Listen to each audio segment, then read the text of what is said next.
para makabawi sa team sa mga nangyayari. Yun, alam niyo naman, I'm being a distraction sa team. Hindi naman na yun sekreto, nakikita niyo naman. So, I really want to win for my teammates, and syempre for my family. Syempre for God, also for God. Kasi I'm playing for God. Yun talaga yung gusto ko lang talaga manalo. Nakita ko naman na kaya ko. Siyempre, pinapractice ko naman, ginagawa ko lang sa game. More of aggressive lang talaga. Kulang na lang ng aggressiveness. And then, sa mga nangyayari, maging matapang na lang talaga sa loob ng court kasi wala naman magagawa, di ba? So, yun lang. Luckily, nasushoot ko lahat ng mga para sa akin, mga tira ko. So, ng game 6 na ikaw yung naging usap-usapan. And coach said na ang importante is yung blocking out the noise. Paano mo nagawa yun? Going to this game?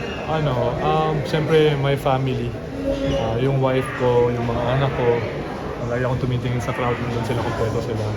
And then, siyempre, I always pray na si God tanggalin yung anxiety, yung evil sa loob ng puso ko, sa mind ko. So, I'm thankful na ganun yung nangyayari, lalo na ngayon na daming sinasabi sa akin, ganun. Pero most importantly, I'm seeking help. And then, yun, hindi ako natatakot sabihin na humingi ako ng tulong kasi kailangan ko eh. Para sa team, para sa pamilya ko, para sa mga anak ko.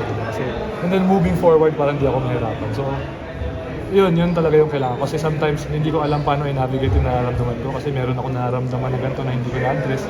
Tapos ngayon, may nangyayari yung ganito. Kahit naman nasabihin ko na wala ako naririnig, meron, pag uwi ko ng bahay, meron talaga eh. Meron tumatatak, meron tumatama sa puso na parang, ano pa ba to? Parang, is it worth it pa ba na, oo nga, sige, laki na binabayad sa akin as a basketball player. Pero, worth it pa ba na maglaro ako pero nahihirapan ako, nasasaktan na ako.